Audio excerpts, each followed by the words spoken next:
Senator Smith. Thank you very much.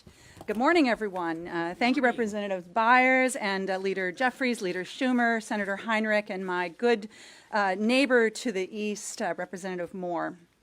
So in Minnesota, there is still about 3 feet of snow on the ground.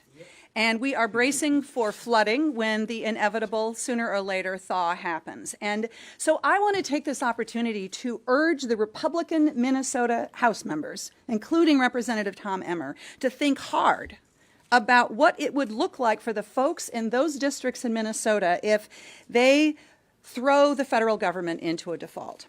This Joint Economic Committee report shows that over 1 million Minnesotans who get their health insurance through Medicare are going to be wondering whether or not those payments are going to come to them. Over 1 million Minnesotans, seniors who count and others who count on Social Security to pay their bills, those payments could be in jeopardy.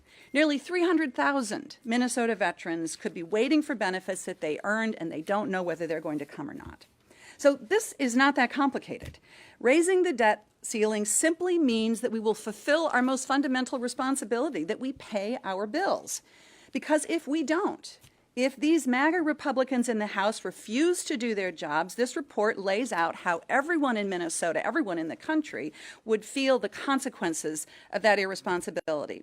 Defaulting on the debt would cause a global financial crisis as bad as what we saw in 2008 or even more. And what that means for folks in Minnesota, jobs lost, interest rates skyrocketing, homes lost, farms in default, and the global confidence and in the full faith and credit of the United States of America gone.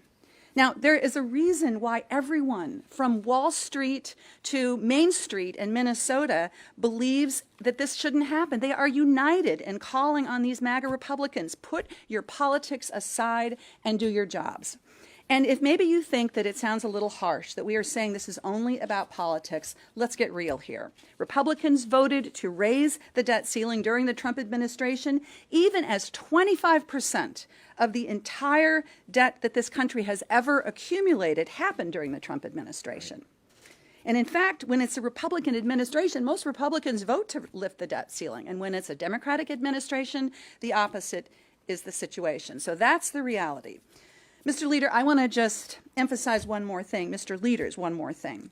Republicans want to talk about budget cuts. We can have that conversation, but we will not have that conversation while they are threatening to push Minnesotans and their financial security over a cliff if we don't give them what they want. And we cannot have a conversation about the budget of this country if they can't even tell us what they are for and lay out their own plan and the choices that they would make. That is what is at stake here. So thank you so much, and now I'm very grateful to welcome my friend, Representative Moore. Thank you so much,